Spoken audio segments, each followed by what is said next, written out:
lalu kita sudah pelajari mengenai apa? Jurnal umum. Tahu apa maksudnya jurnal umum? Ingat jurnal umum itu apa? Mencatat transaksi secara kronologis yang berdasarkan urutan waktu sesuai pada transaksinya. Tujuannya untuk apa kita membuat jurnal umum? Ya, untuk mengurangi kesalahan dan mengurangi catatan pada buku besar ya. Jadi untuk hari ini kita lanjut materi kita dengan apa? Buku besar. Sebelumnya ada tahu nggak apa maksud buku besar? Bukan berarti buku besar ditulis pada buku besar. Tapi bagaimana buku besar itu dicatat yang ada dalam transaksi, kemudian pindah ke jurnal umum, dari jurnal umum pindah lagi ke buku besar sesuai dengan transaksi. Kalau misalnya kas, ya kas. Kalau nanti ada perlengkapan sama-sama dengan perlengkapan, ya. Kemudian di buku besar ini banyak, ya banyak itu nanti kita bagi per kelompok yang mana masing-masingnya ya. Mungkin nanti buku kuliah ini menyampaikan. Baik, kalau perhatikan ke depan semuanya. Jadi di sini tujuan pembelajaran kita hari ini, yang pertama kita akan memahami dulu apa pengertian atau definisi dari buku besar. Kemudian kita akan memahami atau mengetahui bentuk-bentuk buku besar. Selanjutnya kita mengetahui dan bagaimana langkah-langkah atau cara membuat buku besar. Nah, di sini sedikit Ibu ulang mengenai siklus akuntansi perusahaan jasa. Seperti yang sudah Ibu pernah katakan, siklus ini dia tidak akan pernah berubah dan dia tidak boleh dibolak-balikan. Nah, kemarin pada pertemuan sebelumnya kan kita udah belajar mengenai transaksi, kemudian kita sudah mengenal yang mana bukti-bukti transaksi, dan pada pertemuan terakhir kita sudah membahas mengenai jurnal dan kita sudah membuat jurnal umumnya. Nah, hari ini yang ingin Ibu bahas adalah kita akan membahas mengenai buku besar. Sebelum kita membahas mengenai buku besar, kita harus tahu dulu apa pengertian dari buku besar. Siapa yang mau bantu Ibu baca satu orang? Kamu mau? Baca ada, silakan baca. Pengertian buku besar. Buku besar merupakan kumpulan akun atau perkiraan yang saling berkaitan dan merupakan suatu kesatuan. Buku besar berisi kumpulan akun yang berdampak dalam perusahaan. Kumpulan akun itu berasal dari data jurnal umum yang terjadi selama periode.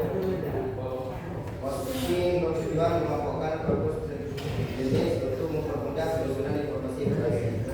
Oke, baik, terima kasih Salamun. Nah, seperti yang sudah Salamun bacakan, di sini buku besar itu adalah merupakan kumpulan atau perkiraan akun-akun yang saling berkaitan. Nah, buku besar ini, akun-akun yang ada di buku besar ini, dia itu berasal dari jurnal umum. Ingat jurnal umum yang kita buat kemarin? Masih ingat? Nah, di jurnal umum kan itu akun-akunnya masih tergabung tuh. Di jurnal umum kan masih digabung semua akun-akunnya. Ada akun kas di situ. Tahu? Perhatikan dulu. Ada akun kas di situ kan di jurnal umum kita buat kemarin. Ada akun peralatan, perlengkapan. Jadi di jurnal itu kan digabung semua. Nah, di buku besar ini kita kembali mengelompokkan akun-akun tersebut sesuai akunnya masing-masing. Paham ya? Jadi kalau di buku besar ini misalkan akun kas, pertama akun kas, di situ berisi kas semua. Nanti ada akun perlengkapan, di situ berisi perlengkapan semua. Paham ya? Paham. Nah, apa sih tujuan dari kita melakukan posting buku besar? Posting ini bertujuan mengumpulkan akun-akun sejenis untuk mempermudah penyusunan informasi akuntansi. Seperti yang dikatakan tadi, kalau di jurnal kan dia masih tergabung semua. Untuk memudahkan kita, jadi kita buat buku besar biar terkelompok akun-akunnya. Paham? Paham. Ya. Nah, sekarang kita masuk ke langkah-langkah memposting buku besar. Posting buku besar adalah kegiatan pemindahan akun-akun dari dalam jurnal umum ke buku besar sesuai nama akun. Jadi seperti ini. Jadi di buku besar ini kita nggak perlu itu lagi. Kita cuma memindahkan dari transaksi yang sudah ada di jurnal umum, kita pindahkan ke buku besar. Atau dalam istilah akuntansinya memposting. Jadi dari jurnal umum kita posting ke buku besar. Nah,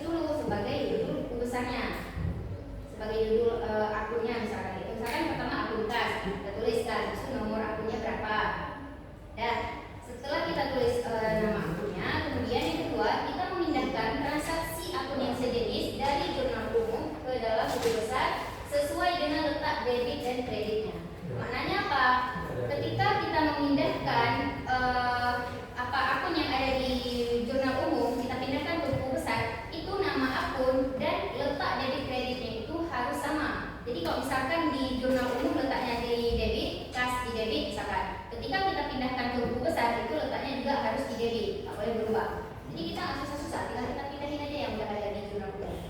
Paham? Dan kemudian yang ketiga, mencatat tanggal transaksi sesuai tanggal dalam jurnal. Sama juga tanggalnya juga harus sama. Kan dalam jurnal tuh di situ kan ada banyak akun kas, bukan satu aja. Di tanggal 5 ada akun kas, di tanggal 6 ada akun kas, kan banyak. Jadi biar nggak bertukar, kita tanggalnya itu harus spesifik juga, harus kita masukkan. Misalkan di jurnal umum tanggal 5 kas di debit. Ketika kita pindahkan ke buku besar juga kita tulis tanggal 5 keterangannya, kemudian letaknya juga di debit. Paham ya? Dan kemudian yang keempat, kita menuliskan keterangan singkat terjadinya transaksi seperti keterangan dalam jurnal. Ini keterangan singkat ini kan kita kalau misalkan pindahkan misalkan kas, kita lihat kas yang terjadi di tanggal 5 misalkan transaksi apa yang terjadi di tanggal 5? Oh, transaksi penyetoran modal, berarti keterangannya kita tulis setoran modal. Kemudian di sini yang nomor 5 ada kode akun. Kode akun dalam kolom red jurnal dicatat pada nomor akun dan halaman jurnal dicatat dalam kolom red buku besar. Ini maksudnya di jurnal umum kan ada kolom red. Jurnal umum kan ada kolom tanggal, keterangan red. Nah, kolom red di jurnal umum itu dicatat di nomor akun pada buku besar. Jadi yang ada di red jurnal umum ketika kita bawa ke buku besar kita catatnya di nomor akun. Sedangkan halaman jurnal, jadi di jurnal itu nanti dia ada halamannya di samping. Nah, halaman jurnal itu ketika kita bawa ke buku besar itu kita catatnya di kolom red buku besar. Paham ya? Nanti kalau paham bisa tanyakan lagi. Oke. Sekarang kita masuk ke bentuk-bentuk buku besar. Bentuk buku besar ini ada beberapa. Yang pertama di sini ada bentuk T. Nah, bentuk T ini adalah bentuk yang paling sederhana. Kenapa? Karena dia cuma ada nama akun, nomor akun, debit, kredit. Jadi dia sesederhana itu. Dan yang perlu anak-anak ibu semua ketahui bahwasanya debit itu tetap dia letaknya di kiri dan kredit tetap di kanan. Jadi nanti ketika kita buat contoh soal nih debit kredit ini nggak ditulis lagi. Kita harus langsung bisa menganalisis bahwa debit itu dia letaknya di sebelah kiri dan kredit di sebelah kanan. Paham ya? Kemudian yang kedua, di sini ada bentuk buku besar dua kolom. Ini hampir sama dengan bentuk T juga, cuma dia ada tabelnya ya. Sama juga ada nama akun dan ada nomor akun. Kemudian di sebelah kirinya debit, di sebelah kanannya kredit. Nah, di sini nanti yang ibu bilang tadi kita isi rednya. Red ini diisi dengan halaman jurnal. Ya. Selanjutnya yang terakhir di sini ada bentuk 4 kolom. Gak jauh berbeda dari yang dua tadi. Di sini ada nama akun juga, ada nomor akun juga. Kemudian ada kolom tanggal, keterangan red, debit, kredit. Nah, di sini yang membedakan sedikit di buku besar 4 kolom ini terdapat saldo debit, kredit. Biar lebih paham, kita lihat contohnya masing-masing ya per bentuknya.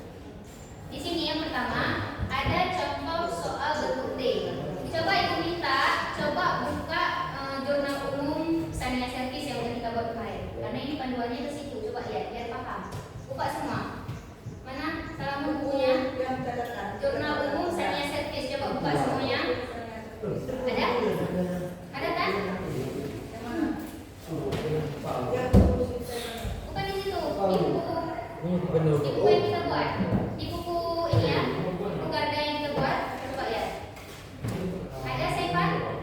Buku Gardanya mana? Kan udah buat kemarin. Ada. Coba lihat di situ. Udah buka semua. Coba lihat jurnal umum Sania Service yang udah kita buat. Ada? Nah, cara kerjanya, cara membuat buku besar bentuk T ini.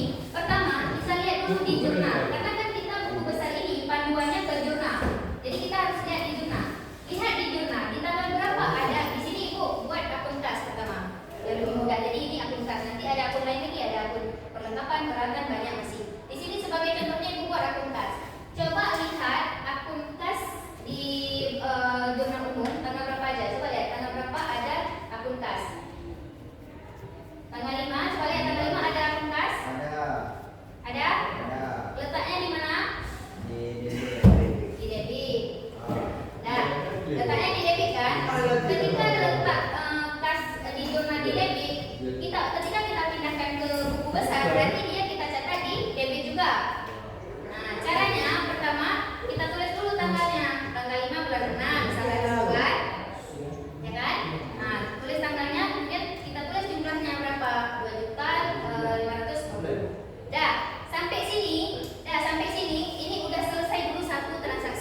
habis ibu, ini kan ibu cuma buat contoh cuma 3 transaksi aja.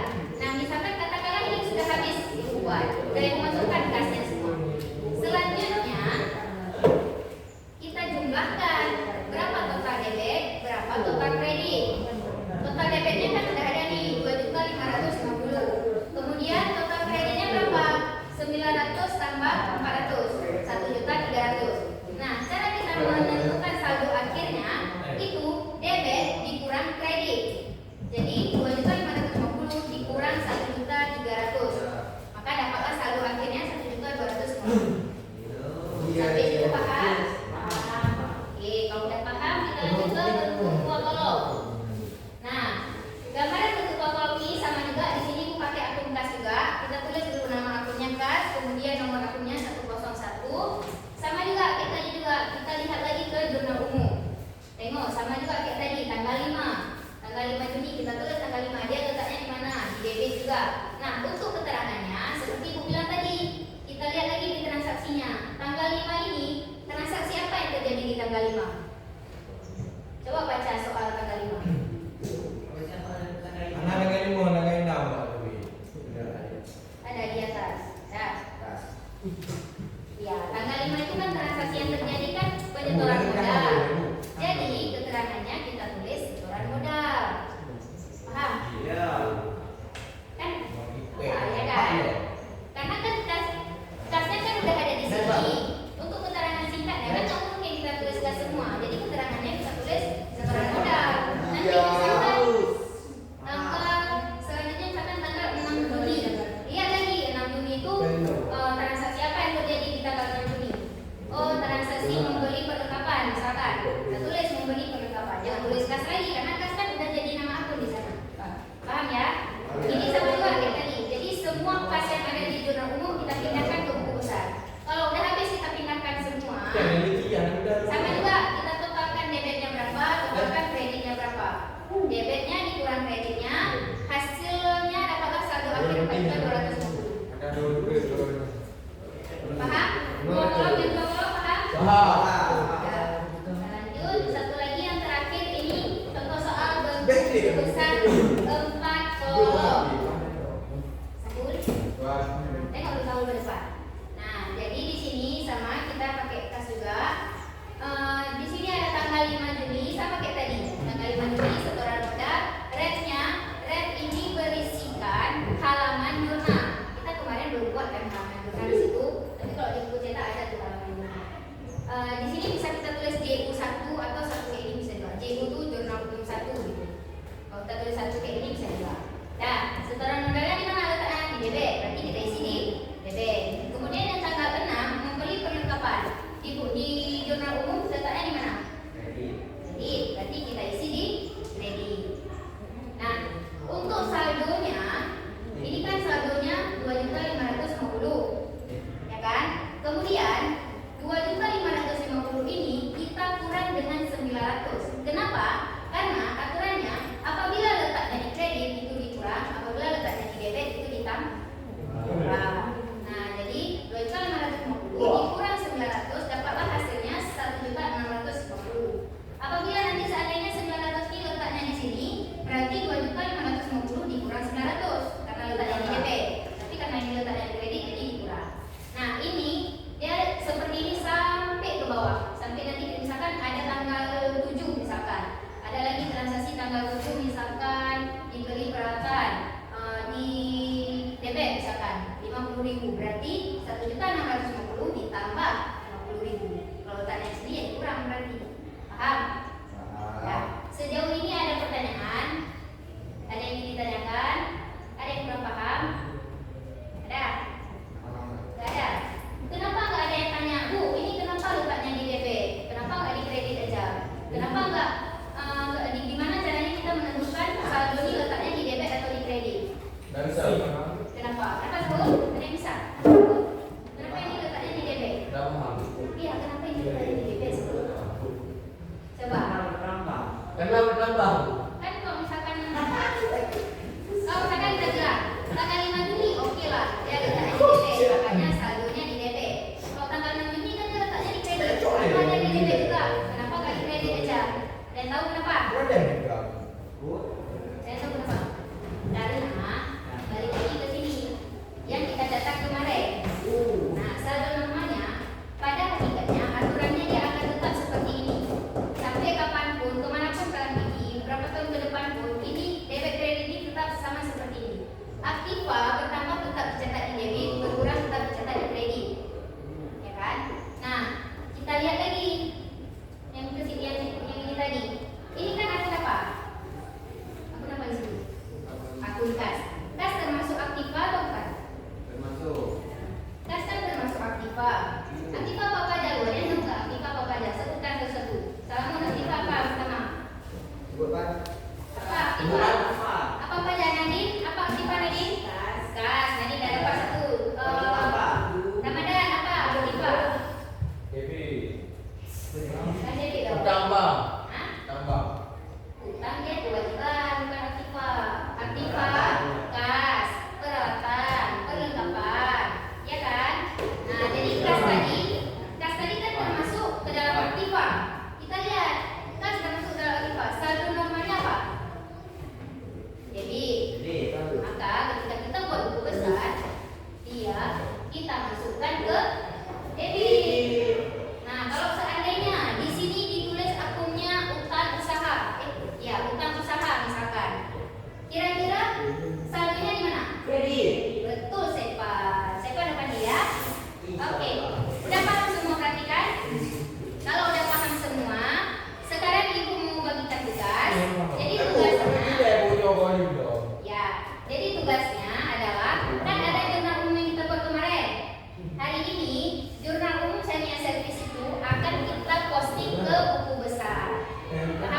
Anaknya betul kayak gitu loh. Anaknya power dan ada bahasa. Kok kayak apa ya? Pinjaman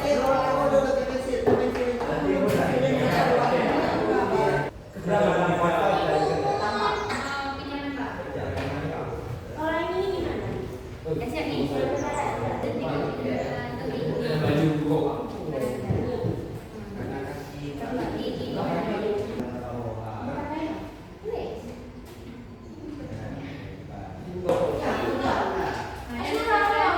Ya, mana cara berpikirnya?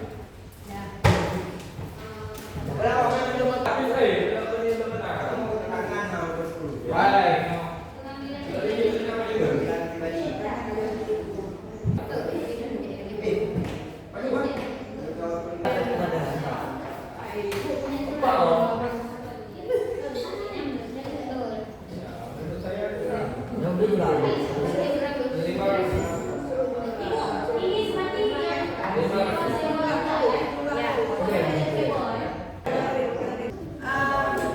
Coba semuanya ya. Jadi kita sudah selesai tadi buat pesan untuk kas ya. Yang lain boleh buat di rumah atau nanti ke depannya kita sesuaikan dulu.